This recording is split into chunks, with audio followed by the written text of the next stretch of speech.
Hello everyone, welcome back to my YouTube channel Labani's makeup তন্ত্র। আজকে হলো সেলফ মেকআপ ওয়ার্কশপে ডে 2। ফার্স্ট ক্লাসে আমরা শিখেছিলাম আমাদের স্কিন টাইপ কিভাবে বুঝবো। আশা করছি তোমরা সবাই বুঝতে পেরেছো। আর যদি এখনো ভিডিওটা না দেখে থাকো তাহলে লিংক আমি ডেসক্রিপশনে দিয়ে দিচ্ছি, দেখে এসো। আজকে জানবো আমরা স্কিন টাইপ অনুযায়ী কি কি ধরনের ময়শ্চারাইজার ইউজ করতে পারি। মার্কেটে সাধারণত দু ধরনের ময়শ্চারাইজার পাওয়া যায়, একটা হচ্ছে ওয়াটার বেস আর একটা হচ্ছে ক্রিম বেস। এবার দুটো ময়শ্চারাইজারের মধ্যে বুঝবে কি করে কোনটা ওয়াটার বা জেল, কোনটা ক্রিম বেস। ওয়াটার বেস ময়শ্চারাইজারের ক্ষেত্রে দেখবে ওর কনসিস্টেন্সি ভীষণ পাতলা হয়, একদম লিকুইডি জলের মতো। হাতে নিয়ে দেখলে ব্যাপারটা দেখবে খুব তাড়াতাড়ি অ্যাবজর্ব হয়ে যাচ্ছে, কোনো গ্রিজিনেস বা অয়েলিনেস থাকছে না। তো ওয়াটার বেস ময়শ্চারাইজার তোমার যাচ্ছে অয়েলি স্কিনের ক্ষেত্রে।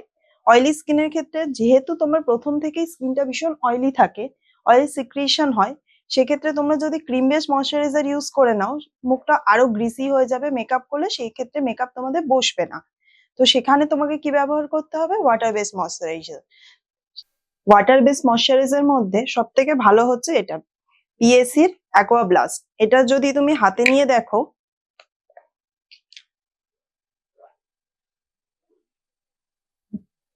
এর কনসিস্টেন্সিটা দেখো, একদম পাতলা লিকুইডি ফর্মে থাকে, কোনো গ্রিজিনেস বা অয়েলিনেস কিচ্ছু নেই।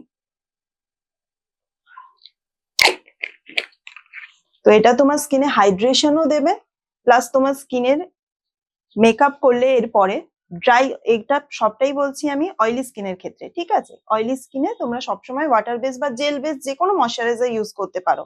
আমি পরে লিস্ট দিয়ে দিচ্ছি যে তোমরা অয়েলি স্কিনের জন্য কোন কোন ময়শ্চারাইজার ইউজ করবে। নেক্সট আসি আমি ড্রাই স্কিনের ক্ষেত্রে। ড্রাই স্কিনে সাধারণত আমরা ক্রিম বেস ময়শ্চারাইজার ইউজ করে থাকি। ক্রিম বেস ময়শ্চারাইজারে দেখবে তুমি থিকনেসটা একটু মোটা হয়, বা হাতে নিলেই তুমি ফিল করতে পারবে একটু থিক।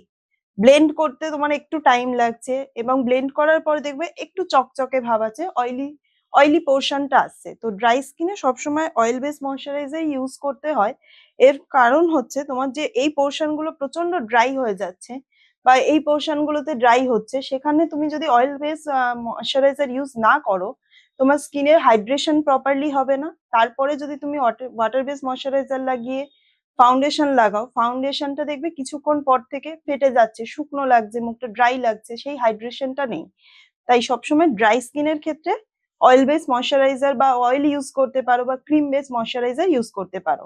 তাহলে অয়েলি স্কিনের ক্ষেত্রে আমরা ইউজ করছি ক্রিম বেস ময়শ্চারাইজার, আর ড্রাই স্কিনের ক্ষেত্রে করছি ওয়াটার বেস ময়শ্চারাইজার। এবার আসি কম্বিনেশন স্কিনের ক্ষেত্রে। কম্বিনেশন স্কিনের ক্ষেত্রে সাধারণত আমরা ফার্স্ট ক্লাসে যেরকম দেখেছি, আমাদের এই পোর্শনটা বা ফোরহেডের পোর্শনটা ড্রাই থাকছে, কিন্তু চিক বা এই পোর্শন গুলো আমাদের আবার অয়েলি থাকছে। তো সেক্ষেত্রে আমাদের দুটো ময়শ্চারাইজার ইউজ করতে হবে সাধারণত মেকআপের আগে।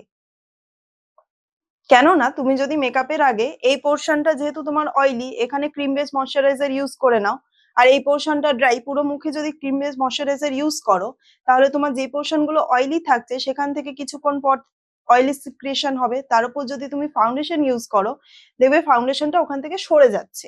সিমিলারলি তুমি যদি জেল বেস ময়শ্চারাইজারটা পুরো মুখে ইউজ করে নাও, তাহলে দেখবে যেই পোর্শন গুলো তোমার ড্রাই, সেই পোর্শন গুলোতে প্রপার হাইড্রেশন হয়নি, সেই পোর্শন গুলো আবার তোমার ফাউন্ডেশন ইউজ করলে আবার ড্রাই লাগছে। তো সেক্ষেত্রে তোমাকে কম্বিনেশন স্কিন যাদের যাদের আছে তাদের দুটো ময়শ্চারাইজার ইউজ করতে হবে। যে পোর্শন গুলো তোমার ড্রাই লাগছে সেখানে ক্রিম বেস, যেখানে অয়েলি লাগছে সেখানে ওয়াটার বেস ময়শ্চারাইজার ইউজ করতে হবে।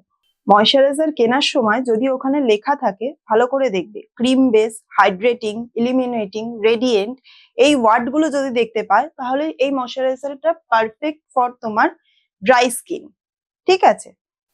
আর যদি দেখো ময়শ্চারাইজারের ওখানে এই শব্দগুলো রয়েছে, যেমন লাইট ওয়েট, ম্যাট, নন গ্রিসি, অয়েল কন্ট্রোল, তাহলে এই ময়শ্চারাইজার গুলো তোমরা ইউজ করবে অয়েলি স্কিনের ক্ষেত্রে।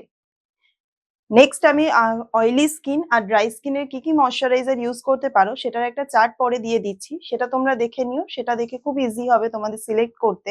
দেখা হবে নেক্সট ভিডিওতে অন্য কোনো টপিক নিয়ে। এখন আসি, টাটা।